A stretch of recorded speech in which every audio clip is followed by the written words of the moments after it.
Soranio Elite Conference Services Limited. The claimant makes 3 submissions on the question of jurisdiction. Our first 2 submissions will concern Dr. Elizabeth Mercado's eligibility to sit on the claimant's legal team. Our first submission is that there is nothing in the law or there's nothing in the CTAG rules or the ancestral model law which allows for the exclusion of counsel, and as such, the tribunal has no such jurisdiction to exclude counsel. My second submission is, even if the tribunal were to find such jurisdiction to exclude counsel, it cannot exclude Dr. Elizabeth Mercado from the proceedings, as the circumstances do not merit her exclusion. And my final submission regards to bribery. We shall argue that it is in fact an arbitrable question, but the relevant act before this tribunal was not illegal. If I may begin with my first submission. My first submission is that CTAG Arbitration Rules 2011 does not include a provision to exclude counsel from sitting in the claimant's legal team. Neither does the ancestral model law with the 2006 amendments. Therefore, there's absolutely nothing in the rules which highlight the question of exclusion of counsel, but there are rules which go directly to the question of allowing the party to be represented by their own counsel. If I may refer you to CTAG's Article 20, which deals specifically.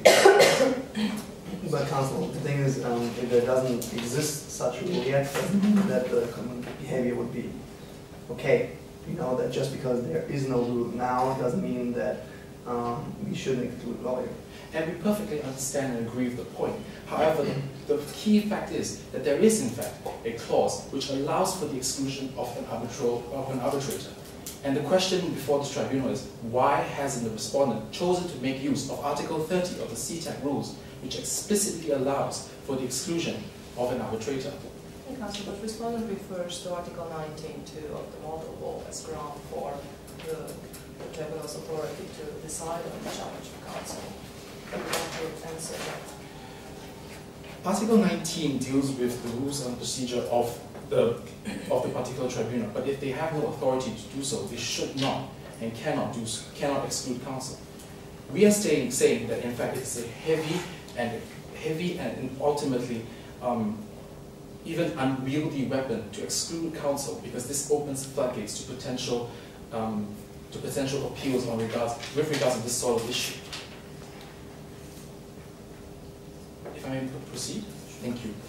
And we believe that the key case that should be looked at is the case that the respondents themselves have raised, which is the Ron Patrol case, which is dealt with in paragraph 16. And they pointed out that the power to exclude counsel is so heavy that it should be and must be highlighted in the rules.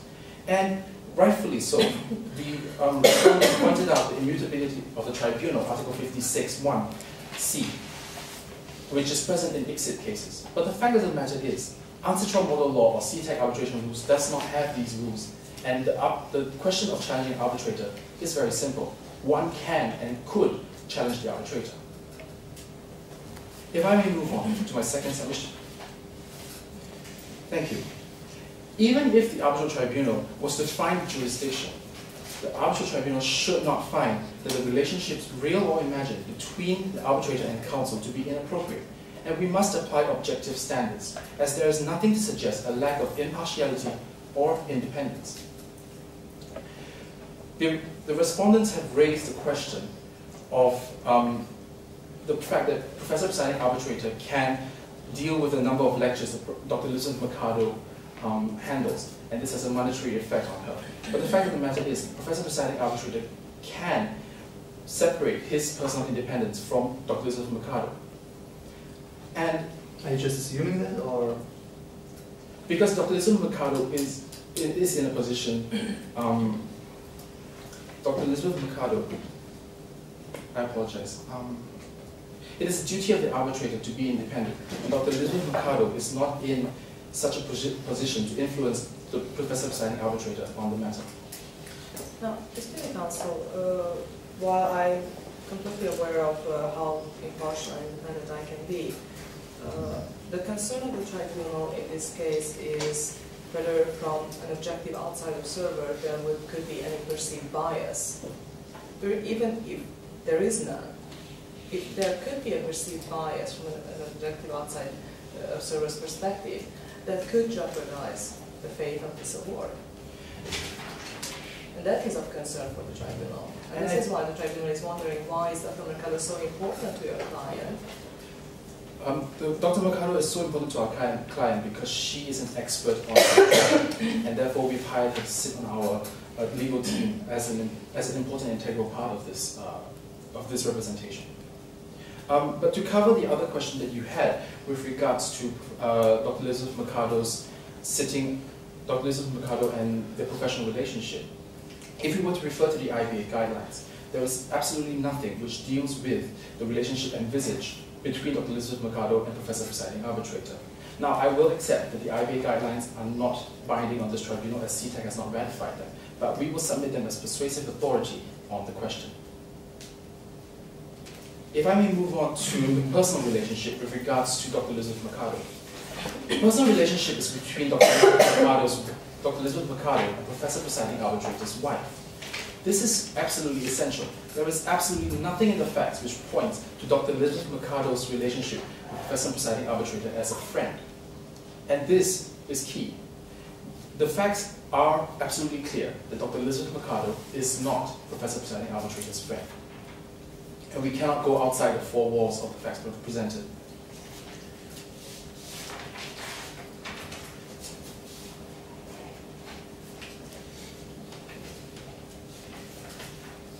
And ultimately, it is merely the wife who has a relationship with Professor Presiding Arbitrator. If I may move on to my third and final submission, which regards to bribery. We submit that a question of bribery is in fact the domain of domestic law. Danube and Mediterranean do not have laws which address the question of bribery. And if we were to look at case law, Westacre specifically held that it is down to the public policy of the seat of the arbitral tribunal to decide to apply the governing law of the contract. In this case, the governing law of the contract is Mediterranean. Mediterranean has not made the corruption of, this particular act, this particular payment made to the private official illegal. And as such, this tribunal must look at the law and apply that law in holding that this act is not, in fact, illegal. And if we were to look at corresponding cases in the UK law, Soleimani and Soleimani follows this tradition. So there is a long line of cases which states that it is a question of public policy, that arbitrators should and must uphold the governing law of the contract, and therefore should hold that the question of bribery and corruption is down to the local laws. Are you asking the tribunal to rule on whether there was bribery or not? Actually, we are asking the tribunal to not reopen the question as to bribery. The person involved in this question was already successfully prosecuted and convicted. This is a settled matter. We are asking the tribunal merely to look at the governing laws of the contract and understand that this payment was not illegal under their law, and therefore there is no issue. If I may assist the tribunal any further on any questions?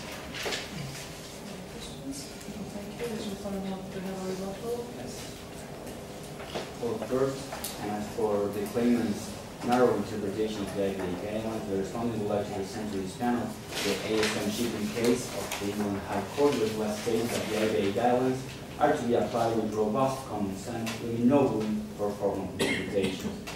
And for example, as Madam Arbitrator suggested, justice not only needs to be done, but needs to be seen to be done.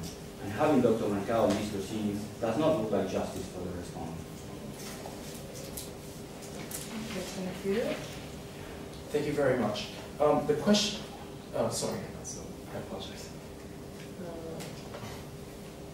My opinion, and I assume my colleagues agree, is that the purpose of a rebuttal is to answer to arguments that the second speaker raised, and the same purpose does not exist for a rebuttal.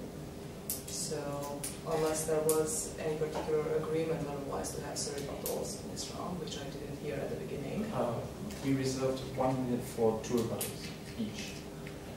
For rebuttals, but not rebuttals. I apologize. It was the understanding that we would each have 1 minute for rebuttal and a rebuttal. So, if it is acceptable to try to. Please go ahead. Thank you. We understand the question of robust common sense, but the IBA guidelines never envisage the relationship of a university professor and his teacher. And finally, on the point of justice, it is absolutely unjust if our council was to be excluded today, because we do not have our right to representation. Thank you. Thank you. I'd like to address two of the points made. Firstly, with regard to this idea that the contract was modified, as the tribunal has already acknowledged, the respondent did, in fact, in the prayer for relief as well, only require an argument onto Article 710 was not arguing breach. But in any case, a modification was not made in this case because the claimant only accepted late delivery rather than any acceptance of the modification that or any offer to modify the contractual date. So this argument cannot be correct. Also, in this case, the claimant only remained silent as a commercial decision because it had no other choice, and the respondent was aware that the claimant had no other alternatives as well. The claimant only accepted the goods and paid for the goods because of a letter credit that required an automatic payment, and the acceptance was the goods was only because the claimant was allowing the respondent to continue performance in breach of its obligations because it's needed a master control system later anyway. Also, the respondent has raised Article 48, but this article is actually subject to Article 49, which is in fact to do with the buyer declaring the contract avoided. The claimant is not asking for the contract to be avoided. I'd also like to clarify the position of high performance, that high performance is, regardless of whether high performance is a third party or not, the relevant third party specialty devices and the impediment has still not been established to be an impediment under the Article 79 definition. Thank you. I understand that respondent reserves some time for Srivastava. Maybe 1 minute, if that's the Firstly, regarding the issue of modification, we regard this